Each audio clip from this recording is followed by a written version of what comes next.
Hello students, very good morning to all of you.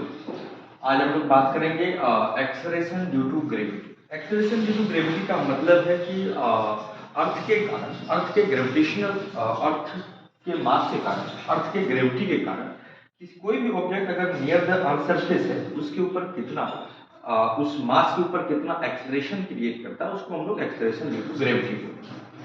तो अगर हम लोग बात करें, ये हमारा अर्थ है, ये हमारा क्या है, एक अर्थ है, जिसका कि अगर हम लोग कंसीडर करें मास ऑफ अर्थ जो है वो आर ई है, सॉरी रेडियस ऑफ अर्थ जो है वो आर ई है, एंड मास ऑफ अर्थ जो है वो M.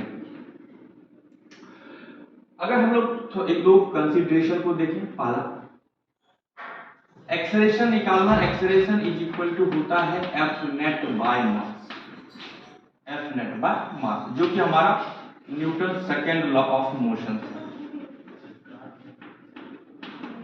Newton second law of motion आता है। Net driving force acting on a body is equal to mass of body into net acceleration on the body, a net is equal to F net by x.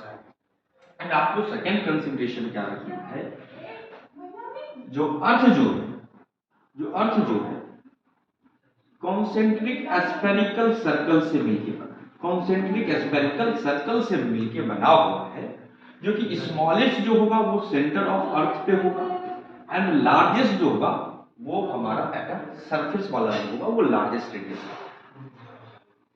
दूसरी बात कि force, हमने force on mass particle में हमने सीखा था कि किसी भी होलो स्फेरिकल सरफेस के अंदर जो होता है ग्रेविटेशनल फोर्स जो होता है, ग्रेविटेशनल फोर्स जो होता है वो जीरो के बराबर। ये दूसरी बात है। तीसरी हम लोग बात करेंगे, तीसरा कि जो मास है, whole mass of a body जो है concentrated at the centre of this spherical shape, ये शेप और टोटल मास कहां होगा, उसके सेंटर पे। तो ये कुछ बातों को लेके अब हम स्टार्ट करेंगे डेरिवेशन। तो अगर ये मेरा अर्थ है, फिर से हम एक डायग्राम ड्रॉ कर लेते हैं। यहां पे ये हमारा अर्थ है, ये हमारा अर्थ जिसका ये सेंटर कैसा कंसीडर करेंगे, एक शेप। टोटल मास कहां कंसीडर करेंगे, अर्थ के सेंटर पे एंटर। तो इसके कारण इस पॉइंट जो कि रेडियस होगा हमारा आर ई के बराबर, इस पॉइंट पे हमें फोर्स निकालना है, एक पॉइंट मास एम पे। क्या होगा, F equal G into mass of earth into mass of body by distance square, that is equal to r square. अब हमें एक्सेलरेशन निकालना, तो इस फार्मूला का यूज करेंगे। क्या आएगा, A equal to G into mass of earth by radius of earth का होल स्क्वायर।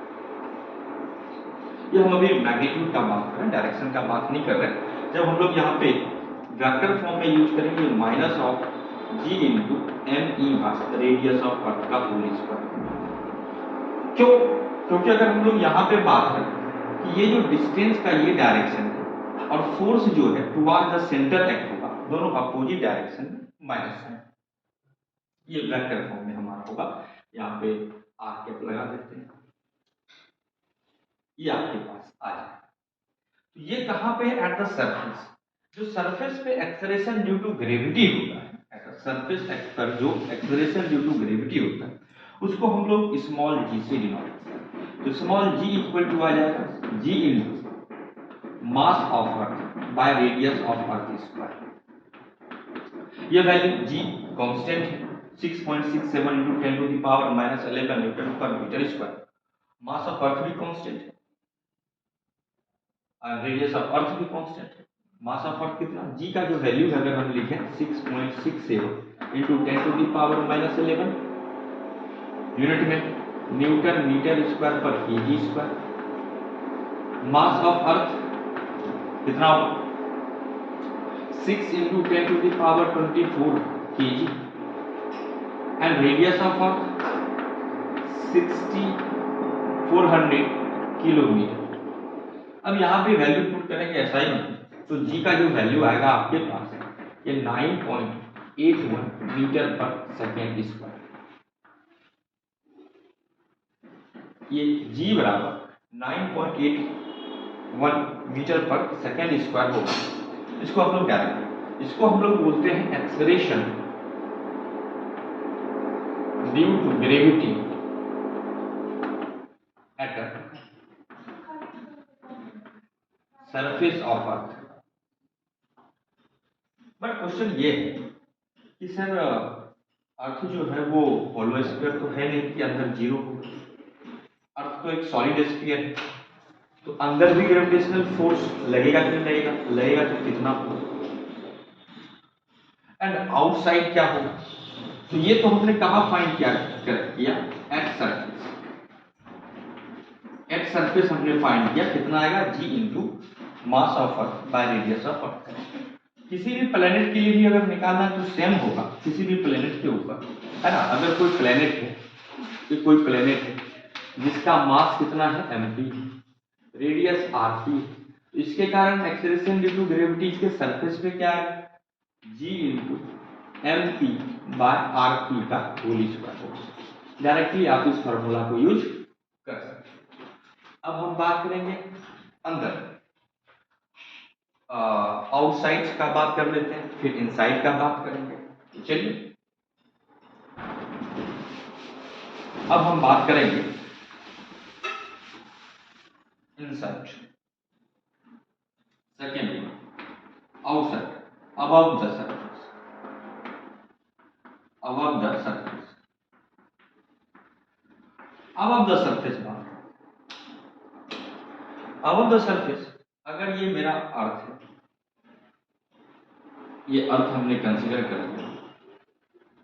अब इसके आउटसाइड, इसके सेंटर से अर्थ के सेंटर के बीच का डिस्टेंस मान लेते हैं डी।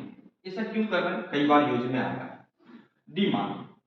तो अब ये तो आउटसाइड पॉइंट है, इस पॉइंट पे जो स्मॉल एम पे जो फोर्स लगेगा F is equal to G into small M into mass of earth by ये डिस्टेंस स्क्वायर, एंड एक्सेलरेशन जो आएगा G into mass of earth by D square के बराबर हो।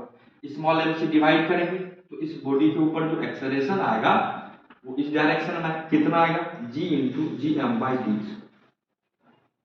ये आएगा। बट यहाँ पे थोड़ा इंपॉर्टेंट ये है कि आपको डिस्टेंस आपको हमेशा सेंटर से नहीं दिया होगा, डिस्टेंस आपको कई बार कहां से दिया होगा, सरफेस से। अर्थ के सरफेस से ये जो डिस्टेंस है हम लोग इसको मानते हैं, अब आपको h से हाइट दिखा देते हैं, और ये सेंटर तक का जो डिस्टेंस है वो रेडियस ऑफ अर्थ है। तो हम लोग इस d को अगर रिप्लेस करें a equal to G into mass of earth by r plus of h का होल स्क्वायर,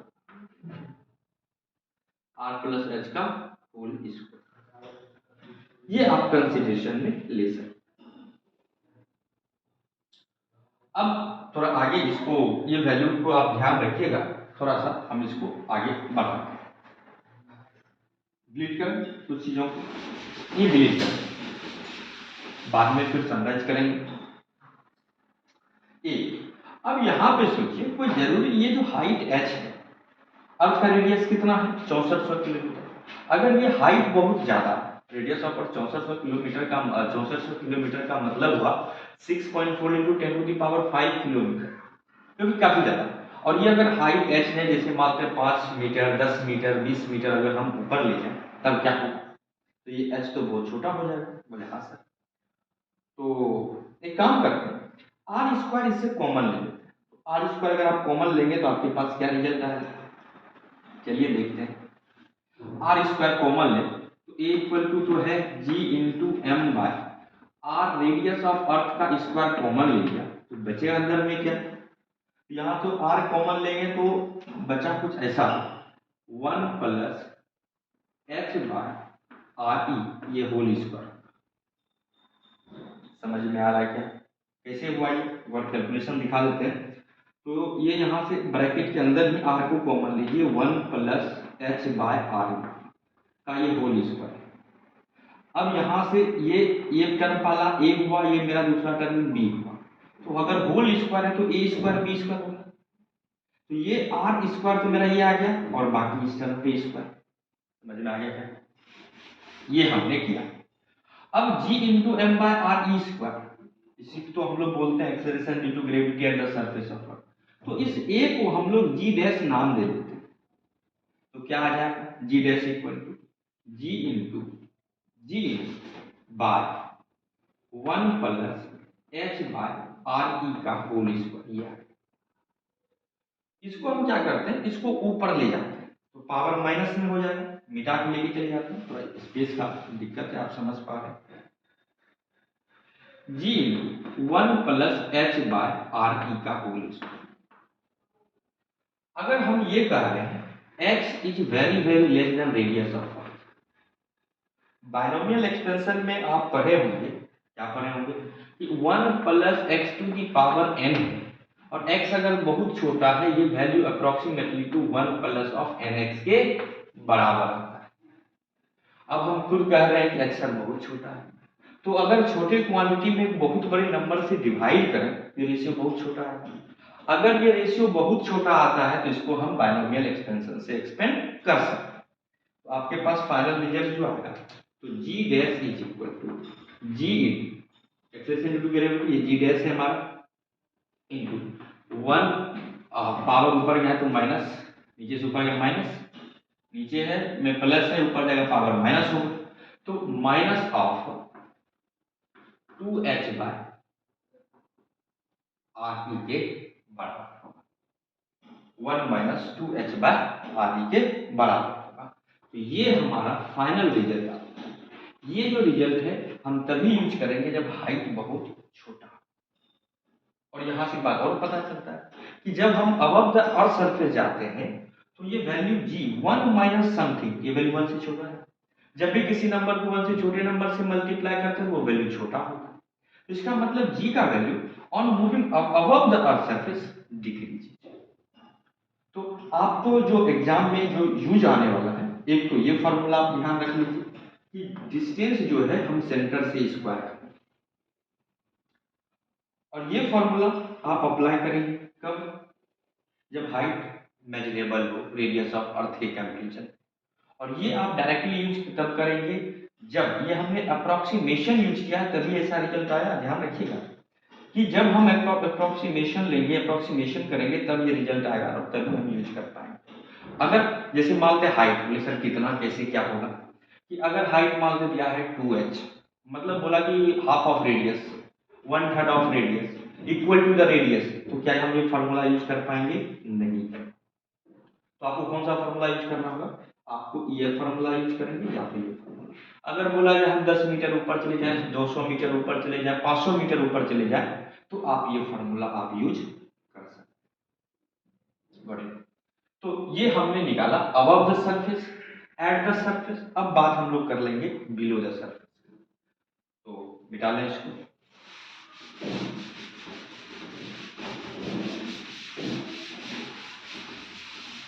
नेक्स्ट हम लोग बात करेंगे below the surface. Third one है हमारा case below the earth surface. Below the earth, अगर ये अर्थ है हमारा, ये अर्थ है, इस अर्थ को हम लोग क्या करें, अगर हमें इस पॉइंट पे डिस्टेंस हमें अगर सेंटर से हमें x डिस्टेंस पे निकालना है कि फोर्स क्या होगा, तो इस अर्थ को हम दो पार्ट में कंसीडर करते हैं। एक तो ये वाला पार्ट, सर ये वाला पार्ट हो गया, ये हो गया। दूसरा जो हमारा पार्ट है प्लस ऑफ ये वाला पार्ट, ये पार्ट, ये मिलके ये वाला पार्ट हुआ है। और जिस पॉइंट पे हम फाइंड आउट करना चाह रहे हैं, इस पॉइंट पे, ये जो पॉइंट है हमारा इस स्फीयर के अंदर में है, सेल के अंदर में। और आप जानते हैं सेल के अंदर जो होता है फोर्स क्या होता है? Zero, acceleration zero. तो इसके कारण जो एक्सेलरेशन होगा वो जीरो। तो इसका मतलब है जो भी एक्सेलरेशन होगा इसी के कारण होगा। तो अब इसके कारण अगर हम निकालना चाहें, ये हमारा इसके कारण इसके सरफेस पे, तो बोले सर ये तो सिमिलर है और जैसे अर्थ के सरफेस पे निकाले थे, तो इसके कारण जो जी डैश आएगा एक्सेलरेशन ड्यू टू ग्रेविटी आएगा वो जी इंटू मास ऑफ, ये जैसे प्लेनेट वाला फॉर्मूला लिखे थे ना इसी दिन की, कि जी इंटू एम एम पी, इसका रेडियस कितना होगा एक्स के बराबर है, मास कितना होगा मान लेते हैं एम एस हो गया, तो G into M S by X square. अब बात ये है कि हम ये एस निकालेंगे, सिंपल सा बात है। अर्थ जो है हम लोग मान लेते हैं अर्थ जो है वो यूनिफॉर्म डेंसिटी का बना हुआ है, यूनिफॉर्म। हम ये कर सकते हैं कि just sir 4/3 pi R cube radius of earth का क्यूब अगर इसका वॉल्यूम था तो मास कितना था एम ई के बराबर। अब अगर ये यूनिट हो जाए तो क्या होगा, यूनिट होगा तो ये M E by 4/3 pi R E cube के बराबर होगा। अब कितना वॉल्यूम बचा है, अब कितने वॉल्यूम का निकालना चाहते हैं, ये निकालना चाह रहे हैं 4/3 पाई एक्स क्यूब वॉल्यूम, तो क्या हो जाएगा मल्टीप्लाई हो जाएगा ये M E into 4/3 pi X cube by 4/3 pi R E का क्यूब। कुछ टर्म खत्म हो जाएंगे, ये खत्म हो गया, तो क्या बचा आपके पास, जो एम एस जिसको एज्यूम किया था ये बचा मास of earth into X cube by radius of earth का क्यूब, ये टर्म आपके पास बचा, पुट कर दीजिए भाई। तो G dash is equal to G into mass of earth into X cube by radius of earth cube into X square, ये already है।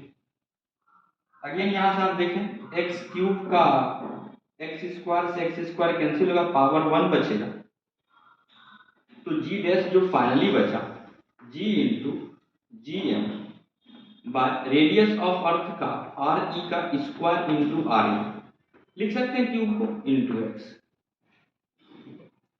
या तो डायरेक्टली आप ये वैल्यू क्यूब इसको कर लीजिए एक बार, ये क्यूब इंटू एक्स, ये वैल्यू आप डायरेक्टली यूज कर सकते। ध्यान रहे ये जो x है कहाँ है, डिस्टेंस फ्रॉम सेंटर, डिस्टेंस कहाँ से सेंटर से। अब हम जैसे स्मॉल जी के एक्सेलरेशन ड्यू टू ग्रेविटी के फॉर्म में अगर हम फाइंड आउट करना चाहें तो क्या होगा, यहां से इस टर्म को डिलीट करें,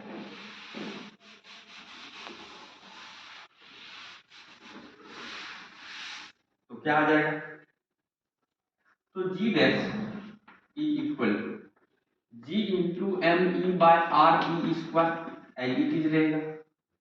अब देखो इस टर्म, इस x को हम क्या लिख सकते हैं, अगर हम डेप्थ का बात करेंगे ये रेडियस ऑफ अर्थ है, ये डिस्टेंस d है हमारा, तो ये x को हम इस पॉइंट तक पहुंचने के लिए radius of earth minus D भी बोल सकते हैं, तो इस x को हम लिख दिए r माइनस ऑफ डी। अब इस टर्म में से r कॉमन ले लीजिए, तो बचेगा g into M E by R E square into Q है क्यू है r into 1 minus of D by R. अब ये r से r का कैंसिल होगा, स्क्वायर बचेगा। अब ये आपके पास g डैश जो आपके पास फाइनल ले आया G M by radius of earth का स्क्वायर, ये क्यूब जो है वो कैंसिल आउट होकर 2 बटा G M by square, G small G जो अर्थ के सरफेस को होगा acceleration due to gravity into 1 minus D by R, ये आर क्या है रेडियस ऑफ अर्थ, और डी क्या है डेप्थ बिलो द अर्थ, ये डी क्या है डेप्थ बिलो द सरफेस, और इस फॉर्मूला को आप कभी भी कहीं भी अप्लाई कर सकते हैं, क्योंकि हमने कहीं भी अप्रोक्सीमेशन वैल्यू यूज नहीं की। नोट कर लीजिए। अब इसके बाद हम सारे फॉर्मूला को अगर समराइज करें और एक ग्राफ ड्रॉ करें तो कैसा, मिटा देते हैं।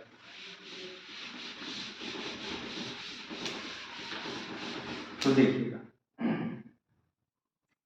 तो फाइनली एक अर्थ ड्रॉ कर दीजिए, ये हमारा अर्थ। इसके कारण डिफरेंट पॉइंट पे हम लोग फाइंड आउट है ना। पहला ए पॉइंट आउटसाइड ले लेते हैं। इस डिस्टेंस डी पे क्या हमने निकाला, जी इंटू जी डैश नाम देते हैं, G dash is equal to हमने निकाला जी इंटू 1 माइनस ऑफ 2h/r। ये कब करेंगे, जब हाइट h जो है बहुत छोटा हो, रेडियस ऑफ अर्थ नहीं सर छोटा नहीं है, तो जी डैश जो ऑलवेज यूज करेंगे, G into mass of earth by distance square, या अगर सरफेस से अगर हाइट दिया हो, ये सरफेस से डिस्टेंस h दिया हो, आप इसको g into me by r plus h का होल स्क्वायर यूज करें। ठीक बात।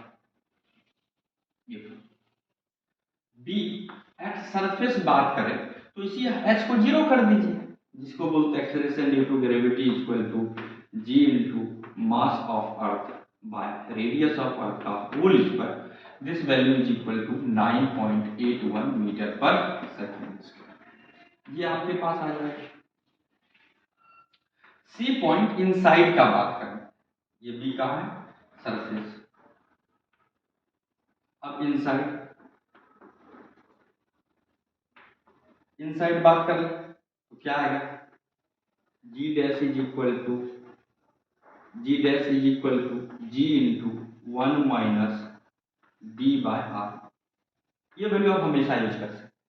अदरवाइज ये भी कर सकते हैं, G dash equal to G into mass of earth by radius of earth का whole cube into distance X क्या है, डिस्टेंस फ्रॉम सेंटर। अब लास्ट हम लोग एक बात कर लेते हैं कर्व। दो बातें, अगर हम इस एक्सप्रेशन को मैग्नीट्यूड के साथ अगर कंसीडर करें तो ग्राफ अंदर कैसा है, प्रोपोर्शनल टू एक्स के साथ इंक्रीज, मैक्सिमम कहां आ रहा है, सरफेस, ये वैल्यू रेडियस है, and then decreases with the distance, कुछ ऐसा। बट अगर वेक्टर फॉर्म में अगर यूज करेंगे है ना, एक्सप्रेशन वेक्टर फॉर्म, तो डायरेक्शन कहां आएगा, मॉड लगा देते हैं ताकि आपको ध्यान रहे। मैंने ऑलवेज कहा कि ये जो डायरेक्शन है अपोजिट है, तो डायरेक्शन है अपोजिट, तो माइनस साइन के साथ कुछ ऐसा कर्व आपका बनेगा। ये माइनस ऑफ जी स्मॉल जी लिख देते हैं, ये प्लस ऑफ जी के बराबर होगा। Got it everyone? Yes sir. तो ये ग्राफ कई बार एग्जाम में पूछा जाता है, कई बार आया हुआ है, ये आप इसको ध्यान रखिए। ठीक है, ओके, थैंक यू।